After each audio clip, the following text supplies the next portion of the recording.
So let's look at this, what we're going to talk about for our blogging video here.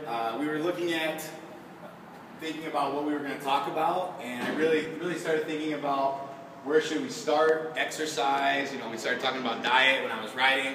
Obviously, my spelling, if you've read the last couple days, and my grammar is pretty awful, but I told you don't fucking judge me. You can judge me on my actual writing. This is third grade writing, so I don't blame you. I would think a little bit less credibility here. Let's look at this warm-up. The warm-up outline is very simple. It's about a 10 to 20 minute warm-up. You can get away on competition day with a shorter warm-up, but you gotta be careful with that because it's more likely for injury. But be careful. You can gear up your warm-up up to 30 to 40 minutes based on what you're trying to do, what phase you're in your programming, and what the type of workout is. Looking over at the steps, it's a two-step warm-up. Step one is more geared towards general warm-up. Step two is geared more towards specific warm-up, towards the exercising for the day. Always starting off with foam rolling, so self-myofascial release. This could be right or wrong for a lot of different people, but for me and for what we do, I always preach to do that first so you can roll out. We do not do any static stretching or any type of mobilizing at this point. We always start with some type of foam rolling, and then we move to a monostructural movement. I highly recommend that the monostructural movement can be anything, very simple. Jump rope, run, bike, swim, jumping jacks, calisthenics type stuff. So you have those type of things to do.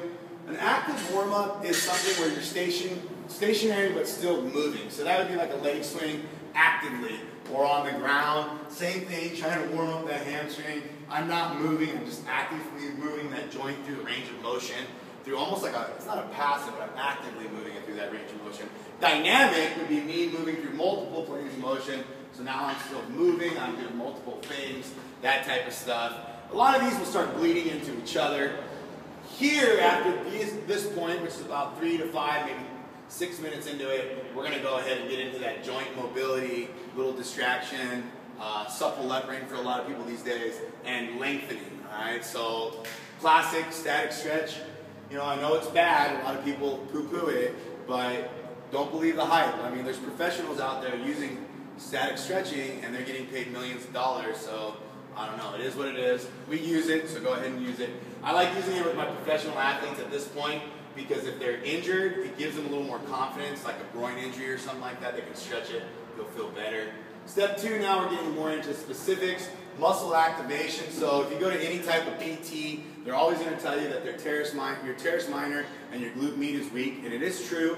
You can fix it. Just fucking walk backwards all your life. It's just going to be awkward at work, but you can fix that. Or you can go through a muscle activation period. So working on that glute, maybe doing some manual resistance at this time, getting that muscle to fire, and then also pre and post rehab. So if I have some type of shoulder injury, go, or any type of other stuff.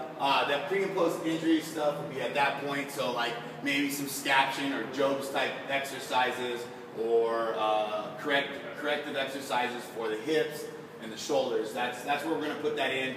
Core activation, it can be isometric or flexion. I like putting more type of things, again, neurologically getting the core to fire for us for the workout. Balance, again, proprioceptive ability to handle stuff is very important. Multiple planes, so we'll add in like single leg RDLs at that time or some type of balance coordination exercise.